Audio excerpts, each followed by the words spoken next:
Been about 6 weeks, I think, I've been riding this mule. And the reason we're doing this is because about every month or so we're going to video this for the next 3 years. And then Deb, with her genius, is going to put it all together and make a video out of it. Because I think it's only fair that if you're going to talk about training a mule, you better do it from the beginning. The idea is this mule's going to end up in the bridle when it's all over.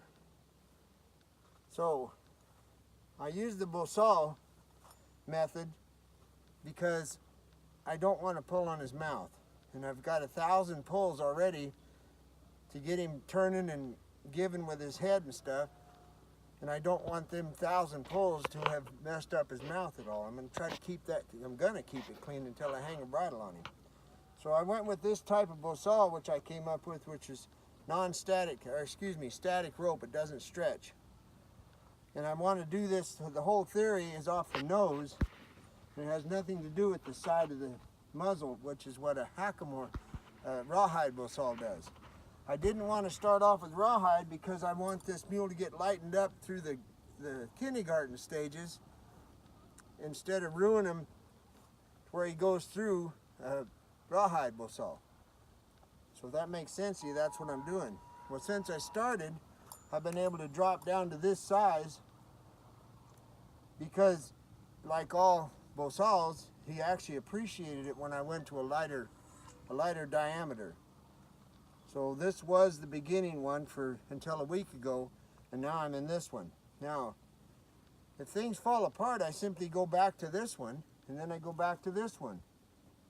And eventually, I want to be able to put a rawhide traditional California hackamore together on him. But I just don't want to ruin that because I think it's an art form. And I want to get him prepared for it first. So that's where we're at. And what you've seen is I'm getting him to turn around. It took him 3 weeks to turn his front end loose. Well, when he turned his front feet loose to turn around, it's the exact same time that he went ahead and shifted his weight to the hind quarter. And if you know me, you know that if I don't have collection and self-carriage when it's over, there's no point in me riding. I don't like a flat animal or on the forehand. So I'm getting him to the hind quarter, which is freeing up his front feet. The stop is off my seat at a walk. I have to help him with a jog, and I have to help him with a lope with my hands.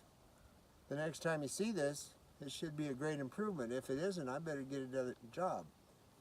So that's kind of where we're at on him. And the backup is what I'm really concentrating on for him to connect the dots to my seat to tell him when to back up instead of having to pull on him. So we'll see you in a couple months. Thank you.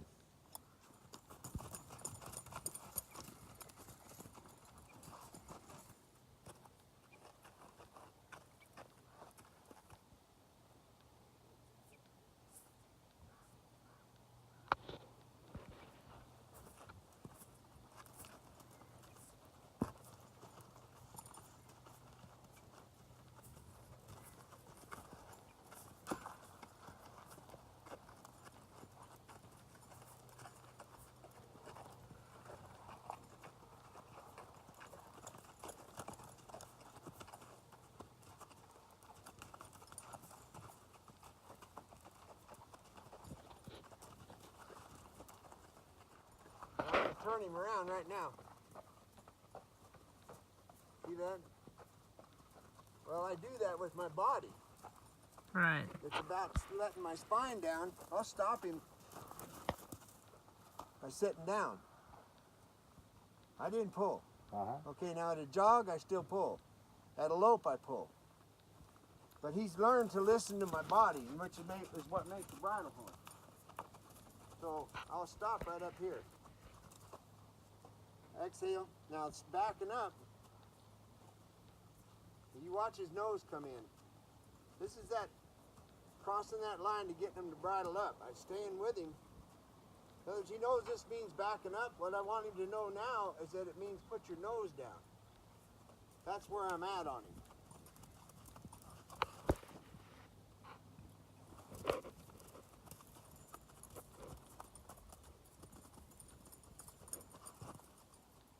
Ooh, that was nice. So You've come a long ways. Yeah, I'm having having to help him a little bit with my hands, but he's listening to my seat.